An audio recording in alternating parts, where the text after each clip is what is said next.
¿Cómo saber que la ansiedad está dominando tu vida y no te deja seguir con tu rutina diaria, con tu vida familiar, con tu vida con tus hijos, con tu pareja?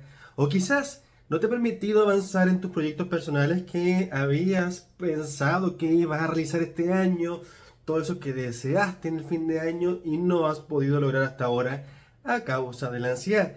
¿Qué factores? ¿Cuáles son estos tres factores que te hacen identificar que estás viviendo un trastorno de ansiedad y que es generalizado? O sea, que domina gran parte de tu vida. El primero, y de los más importantes, chiquillos, tenemos el tiempo de duración con la ansiedad. Si tenemos ansiedad la mayor parte del día, la mayor parte de la semana, y ya llevamos meses con esto, más de 6 meses sintiéndonos ansiosos, esto calza dentro de un cuadro de ansiedad generalizado, porque está gran parte del tiempo y llevamos no poco tiempo, sino que más de 6 meses sintiéndonos así.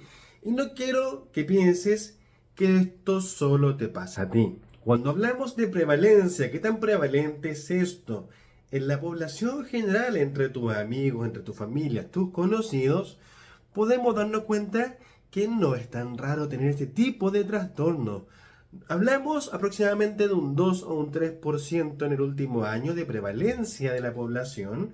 Y cuando analizamos la prevalencia a lo largo de toda la vida, o sea, esta gente que en algún momento de la vida tuvo un trastorno de ansiedad generalizado, hablamos cercano al 10-11%, o sea, que es un porcentaje importante. Gran parte de la gente que tú conoces en algún momento tuvo un episodio de ansiedad de este estilo.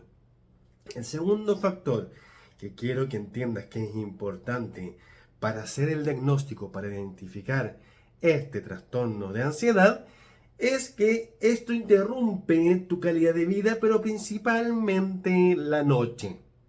¿Qué sucede durante esta tarde, noche, cuando viene la ansiedad de estos pensamientos que son rumiantes, que vienen a la cabeza y se quedan pegados ahí dando vuelta una y otra vez? Los vamos rumiando la idea y pareciera ser que no hay forma de que esto mejore y interrumpe además mi sueño. Porque ¿qué pasa cuando vienen todos estos pensamientos en la noche? Se quedan ahí dando vuelta y no me dejan dormir de buena forma. O me quedo dormido mucho más tarde. Si mi idea era dormirme a las 12, me termino durmiendo a la 1 o 2 de la mañana. Porque no puedo liberarme de este pensamiento que está siendo rumiante. Y el tercer factor, y uno que también es muy importante para identificar cuando la ansiedad está dominando tu vida, es que esta ansiedad se empieza a somatizar. ¿Qué quiero decir con esto? Desde el lado más médico, que este trastorno de lo psíquico empieza a traspasar solamente la mente hacia más lo físico corporal.